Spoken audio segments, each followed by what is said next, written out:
بسم اللہ الرحمن الرحیم۔ آج کا ہمارا موضوع سخن ہے ایک بہت بڑا لفظ، ایک بہت بڑا ورڈ، ایک بہت بڑی کریکٹرسٹک، انسانی خوبی جس کو انسان اپنانے کا دعویٰ کرتا ہے، لیکن جس کے ہونے کے لیے انسان کے اندر بہت زیادہ خوبیوں کی، ایٹریبیوٹس کی، کریکٹرسٹک کا ہونا ضروری ہے۔ اکثر ہم لفظ سنتے ہیں لیڈرشپ، لیڈر، قائد۔ قائد کون ہوتا ہے؟ قائد میں مخصوص خوبیوں کا ہونا ضروری ہے، لیڈر میں مخصوص خوبیوں کا ہونا ضروری ہے۔ اگر کوئی ان ایٹریبیوٹس اور خوبیوں کے بغیر لیڈر ہونے کا دعویٰ کرتا ہے تو یہ اس کا محض ایک دعویٰ ہی ہے۔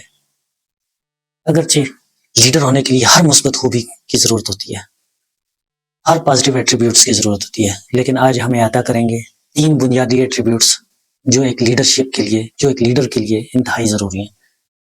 ان میں سب سے پہلا جو ایٹریبیوٹ ہے وہ ویژن ہے۔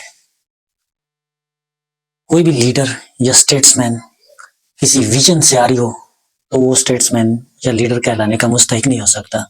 لیڈر ہمیشہ ویژنری ہوتا ہے، اس کے ذہن میں کچھ ویژن ہوتا ہے، اور ویژن کس مقصد کے لیے ہوتا ہے؟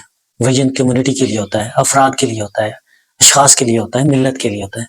وہ اس کے پرسنل گینز کے لیے نہیں ہوتا، پرسنل انٹرسٹس کے لیے نہیں ہوتا۔ اگر کوئی شخص اپنی پرائیورٹیز کو فوکس کرتا ہے اپنے پرسنل انٹرسٹس کی طرف، پرسنل گینز کی طرف، اور پھر دعویٰ کرتا ہے کہ وہ لیڈر ہے، تو یہ اس کی ایک غلط بیانی ہے، دھوکہ بازی ہے، اس کے علاوہ کچھ بھی نہیں۔